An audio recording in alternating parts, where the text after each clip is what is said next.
Amis Turfistes, bonjour. Nous voici arrivés à la toute dernière journée 2017 et là, place à la deuxième journée internationale de ce week-end de choix. Nous allons directement à la première course, le Casella World Adventures Trophy, qui pourrait réunir 9 partants sur un parcours de 1400 mètres. Le favori club, le numéro 2, est affiché à 270 roupies, ce qui est bien sûr normal. Après ça, les courses qu'il vient faire la dernière fois, que les Tigres battaient de très peu par Jungle Puff. Ce jour-là, il rate ce départ. C'est ça qui fait une cause un petit peu dans la ligne droite finale. Il n'a pas fini ce momentum pour capable retourner et imposer. C'était sa première sortie chez nous. Donc, nous pensons que le cheval améliore encore plus et c'est tout naturellement qu'il est affiché comme le favori. Mais ça ne veut pas dire que favori, il finit gagner les courses. Il y a un adversaire pour débattre. Et ici, je pense à Billy Bojangles qui finit un bon la ligne et qui peut le jockey Robbie Frad en selle. La dernière fois avec Adi Hussein, c'est un cheval qui a un short burst. Donc la dernière fois, il finit bien décaler un petit peu vers l'extérieur à partir du poteau de 400 mètres. Ça finit jouer un petit peu contre lui et il n'a pas fini sa dash finale là pour capable imposer. Il finit assez près quand même de Gondwana. Un Speed Strike qui finit battu de justesse la dernière fois par Sarah King. Il est très bien, il finit de ses conditions. On a aussi Right to Tango qui n'a pas fait rien de mal. Il manque un petit peu de finish en fin de parcours, un petit peu émoussé, mais avec la présence de Chavez capable de retrouver. On a aussi Blue Jeans qui peut descendre dans la catégorie de 0,25. Donc, ce l'entraîneur entraîne très bien et il y a un silent hope pour capable imposer de ça comme ça. Sans oublier Kentucky Bluegrass qui est toujours là à l'arrivée, mais il manque sa ticketseuse là pour capable faire la différence et il sera monté par Chadwick. Nous lecture de ça les courses, c'est qu'à l'œil avec sa première ligne, nous pensons avec ce qu'il finit de démontrer, nous pensons nous capables d'éliminer. On a aussi Caches King qui pas fini faire rien malgré le pot des blinkers. Encore une fois, je pense qu'il n'est pas pour dans sa les courses là. Donc très ouvert, oui. Je suis bien content Billy Bojangles avec l'apport de Robbie Frad. Attention à Blue Jeans et Club et pour terminer le côté avec Epistrike ou Kentucky Bluegrass, dépendant des autres positions sur la partie initiale. Nous passons à la deuxième course de cette 38e journée, The Air Mauritius A350 900 XWB Cup, qui peut disputer sur 1400 mètres pour les chevaux d'un benchmark de 31. Ici, on a Arctic Flyer qui sûrement avec sa deuxième ligne et Chavez pour essayer à le devant. La dernière fois, elle est finie à le devant, il reste jusqu'à Nambit. Mais derrière, on a quand même Dark Force qui fait montrer beaucoup de potentiel sur notre turf. La dernière fois, les petits galopent un petit peu wide, nous sommes capables d'ignorer ça les courses là. On a Jungle Puff victorieux à sa dernière sortie, les petits Bad Dog Liability, les films improve ça les courses là. On a aussi Sarah King qui devrait terminer très fort. Mon lecture de ça les courses là, c'est Arctic Flyer pour un peu ce pas devant. Dark Force avec Robbie Frad pour un de mes chevaux avec Gondwana pour essayer de tomber l'eau Arctic Flyer, mais derrière ça va venir très fort avec Jungle Puff et Sarah King. Bon, bien content de Jungle Puff, mais Sarah King est dans une superbe forme alors que Dark Force est mon outsider de cette épreuve. Arctic Flyer pourrait ne pas tenir jusqu'au bout. La troisième course de cette journée est une course qui peut galoper l'eau 1500 mètres pour un chevaux de 0,20. Nous connaissons qu'il est réservé pour les Lady Riders et de Fegentry. Et là, nous connaissons que Raj Ramdin est un spécialiste de cette course-là. Il y en a deux partants dans cette course-là. Il y en a Call of Courage avec Social Network. Les deux vont avec une très bonne chance. Social Network est coté à 500 roupies alors que Call of Courage lit à 1300 roupies. Call of Courage fait une tape dans l'œil à l'entraînement. Les deux ont été très bien préparés. Mais pour cette fois-ci, Rajramdin pour Bizin affronte beaucoup de chevaux qui me pensaient capables de dominer ces deux chevaux. Ici, je pense beaucoup à Saint-Arnaud, Saint-Arnaud qui est affiché à 400 roupies. Saint-Arnaud battu la dernière fois par Spinecoin, il est très bien, il fait une garde sous condition. Il y a un cheval qui est très maniable, qui est capable de suivre en midfield et domine sur son adversaire au finish.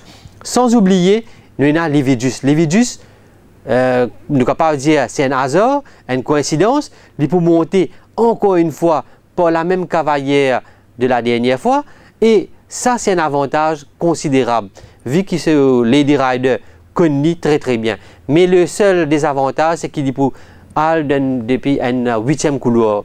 Ça capable de contre lui, quand nous connaissons un cheval qui compte en galop contre bas, est-ce qu'il peut côte wide en 1-9, s'il réussit à sauter, gagner les bas assez facilement dans cette épreuve, je pense que Levidus est capable de faire la différence. Mr. Scotch, vainqueur la saison dernière, un petit peu plus difficile pour lui dans sa course-là, mais nous ne sommes pas capables d'éliminer tous nos adversaires. Nous connaissons les courses-là, tout capable d'arriver. Le 1 Anton Ruskin est dans une très belle forme, mais moi, je peux stick to Levidus dans sa course-là, Saint-Arnaud, Call of Courage et Social Network, les deux chevaux de Rajramdin. La 4e course, retour avec la crème de la crème, le Best Group Souvenir Cup pour réunir 8 partants, c'est un parcours de 1400 mètres pour des chevaux d'un benchmark de 41. Ici, c'est une superbe course qui nous attend. Chosen Path sera associé à Jeffrey Lloyd.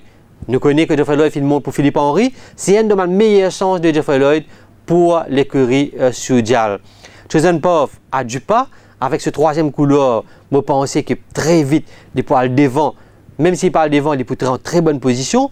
Glorious Goodwood, la dernière fois, il fait une mauvaise course, mais nous faisons ignorer ça les courses là. Mais il fait un mauvais couloir. Est-ce que ça pas pour jouer contre lui? Game Love, fait une très bonne course de style émote, nous pas capable d'éliminer, alors que le Cloli, avec ce premier ligne, il est à revoir, il peut monter par bas à l'una. Adversaire de Chosen Path, c'est surtout Max Amour. Max Amour fait une bonne ligne. La dernière fois, il bat Galtero. Galtero qui lit aussi dans sa course là. Comment trouver? C'est une course très ouverte. Max Amour viendra au finish pour bien placer. Il a le jockey Nolan qui est un très bon jockey. Alors que Ocean Drive South, ce dernier course, nous avons ignoré. Il tire wide pendant tout le long de sa course. Avant ça, il fait une très bonne course. Il fait battre Cape Horn, Serra Nedwood, il a battu de très peu par Purple Rock. Nous ne sommes pas capables d'éliminer avec sa 2e ligne. Alors que Galtero, beaucoup de monde peut critiquer Roland Boutanive la dernière fois. C'est vrai, c'est un monde qui est parti extraordinaire. Mais nous trouvons que la dernière fois, l'entraîneur tu met les sidewinkers avec lui. Ça, tu finis faire le cheval tirer beaucoup. Et nous trouvons qu'il peut retirer sa sidewinkers là. Galtero, il est capable d'aller devant, il est capable de suivre très proche du meneur. Il a une très bonne accélération et je crois qu'il peut faire l'arrivée. Alors que Wow Holiday est en progrès, avec Boudou, tout peut arriver. Nous ne sommes pas capables d'éliminer. C'est une course très ouverte. Mais, Molécaire, dis-moi, Chosen Path, devant Galtero, Max Amour et Glorious Goodwood. Bon, pour faire confiance avec le gouverneur Jeffrey Lloyd. La 5e course, encore plus jolie que les autres courses. Le Ravanella Cup, une course qui pourrait réunir 8 partants, 1400 mètres pour les chevaux d'un benchmark de 50 plus. Ici, ENI, la dernière fois, vient montrer un excellent finish, l'autre 165 mètres pour venir battre Victory Team. C'est un cheval, quand il n'a pas, tout naturellement, il vient au finish. Prince of Thieves, et dans ce sens, d'ailleurs, il est piloté par le jockey Rama. C'est un avantage considérable vu qu'il connaît la piste. Charles Litton, très mal monté la dernière fois, qui fait une cause la suspension de 10 journées de Rajurawan et de retour avec la première ligne. C'est le favori de cette épreuve, assez logiquement, même si moi, on a l'impression que ENI était un peu sous-estimé dans cette épreuve. Speed Limit partira d'un couloir extérieur, ça je suis capable de jouer un petit peu contre lui, mais s'il réussit placer sur la partie initiale, il est dans ce sens. Alors que Black Tractor peut revenir après un bon repos. Il finit très bien fait à l'entraînement. 5e ligne, associé à Chisti, c'est un cheval qui galope aux avant-postes. Chisti nous connaît quand il est devant, très difficile pour rattraper. Alors que Captain Magpie devrait avoir une course un petit peu plus difficile cette fois-ci. Mais il tient la 3e ligne. Belong to Me profitera de ce léger handicap, alors que Boutahadi, pour les Bibouzins, réprouve l'eau nous teuf. C'est une course très serrée.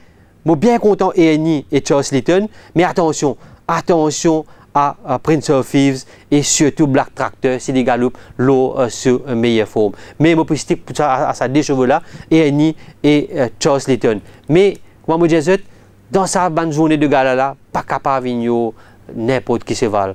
Parce que tout peut arriver dans les courses. Le vin à la 6e épreuve, Zillois Attitude Cup, une course qui vous galope l'eau 1850 mètres pour un chevaux d'un benchmark de 56. Ici, quand on regarde bien, c'est une course assez ouverte.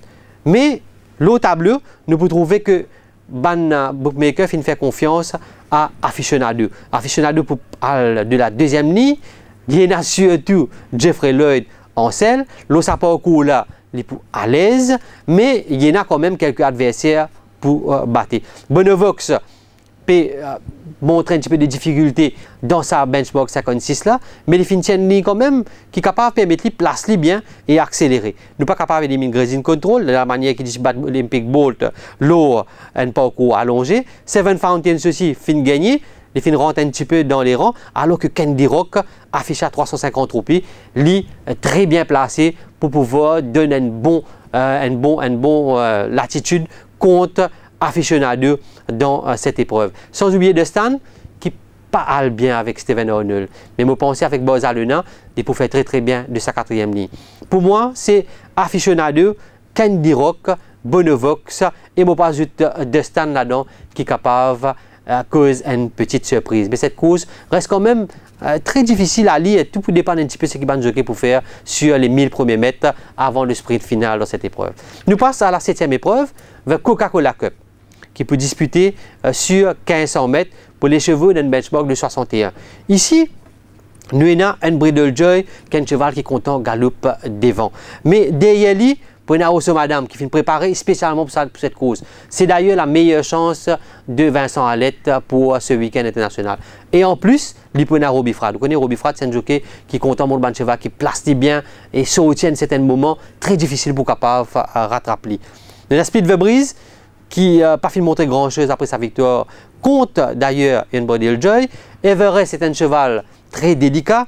Elite Loss avec ce couloir, il est un petit peu condamné à courir en épaisseur, alors que Tanjiro, lui, c'est un adversaire coriace pour un Bridle Joy. Tout comme Oso Madame, sa coquine de sa 2e ligne est un danger, mais je trouve qu'il peut montrer 1500 mètres, un parcours qu'il peut aborder pour la première fois, alors que Ryder Cup, reste Ryder Cup, n'est capable de se prendre à un moment que nous attendons le moins.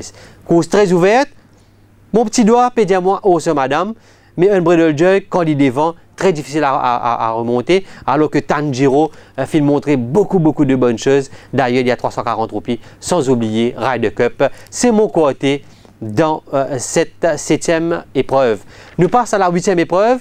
Dernière course, Snow White by Movilac Trophy. Nous tout connaissons comment va au revoir plate. Et oui, il est temps de vous dire au revoir pour cette saison 2017, mais nous essayons de trouver le dernier gagnant de sa saison 2017 là. On a Brave Leader qui finit de surprendre beaucoup de gens cette saison avec 3 victoires consécutives. Quand il y a le devant, très difficile pour rattraper. Les prenons Zaké en selle, 2e ligne. Moi, je pensais que les pour absolument bizarre le devant pour capable gagner ça les courses. Mais pour une Great 5-8 qui tient la 8e ligne, lui aussi il est content le devant. Est-ce qu'il pas pour un jeu, une coupe gauche devant entre ces deux chevaux? Ça capable de jouer en faveur d'un cheval qui vient de l'arrière. Swinging Captain, il montré la dernière fois, il est capable de progresser en descente et prend ce momentum. C'est un gros cheval qui a un bel momentum pour capable venir. Et je pensais que c'est lui qui peut essayer d'avoir le first run, mais derrière, ça va venir très fort avec Redwood Valley qui fait une tape dans l'œil à l'entraînement. C'est un cheval qui vient préparer spécialement pour cette course. Il pas venu faire un de mal sur 4 derniers sorties. De la dernière fois, il finit battre avec Without a Doubt. Moufeli a une excellente chance pour clore cette saison. Mais il faudra battre Swinging Captain et Brave Leader. Attention à Imperial Dancer. Ici aussi, nous trouvons qu'il finit beaucoup de jeux. Il passe de 500 roupies à l'ouverture des paris pour passer à 820 aujourd'hui. Est-ce que c'est un bleeder? Est-ce que ça a un problème de santé là, pas pour jouer contre lui, mais pas oublier les fingers battés de très peu avec Promissory. sans oublier ce dernier des courses côté Tissagné, les Finger batté avec Elysian Park. Au finish, les capables essaient retrouver lui. C'est un cheval qui suit très proche du meneur. Il y a Brave Leader, aussi bien que Great 5-8 pour la swinging captain Imperial Dancer qui gagne le first run, alors que Red Bull Valley il peut venir au finish. Faites votre choix. Moi, mon choix de cette épreuve, c'est Swinging Captain devant Red Bull Valley, Brave Leader et moi ajoute Imperial Dancer. Une petite chance d'outsider à Applejack, mais la dernière fois, il finit tellement décevoir moi qu'il m'a pensé qu'il pourrait gagner des courses assez difficiles. Mais Boudeux reste Boudeux. Voilà, nous sommes arrivés à la fin de ce tir les courses, le dernier tir les courses. Le temps de remercier Santos Ramdin qui finit là avec vous pendant tout au long de la saison pour faire ce ban analyse, lui qui fait tous les matins au training pour capable de nous toute bonne information qu'il y a dans les courses. Nous remercions lui beaucoup. Nous remercions le Racing Desk de Le Défi Turf avec Asfak, Loïc, Kevin qui fait un travail très dur, Patrice, Jean-Hugues pour capable de nous ban renseignements, Mervyn l'assiette qui était au training, sans oublier Jean-Marc Meyepa. Tout le Racing Desk souhaite un bon week-end international et surtout un dernier petit tip qui m'a pour de nous. C'est une journée de gala. Vous connaissez dans le football, il y a un match de gala. Si vous avez Neymar ou Ben Ronaldinho, dans un match de gala, je te laisse de côté le côté tactique. Je peux faire un petit gris-gris, un petit pont ici et là. C'est ce qui est capable d'arriver dans sa journée de course. Prends votre sens. Aucun de ces cheval qui peut mettre dans les courses là, presque aucun là-dedans, pas péal avec un petit sens. Tout peut venir pour la victoire. Faites le bon choix. Et nous avons été là pour vous aider. Merci beaucoup, au revoir et je profite de l'occasion pour souhaiter un joyeux Noël et une bonne année. On se retrouve l'année prochaine pour une saison 2018. Merci, au revoir.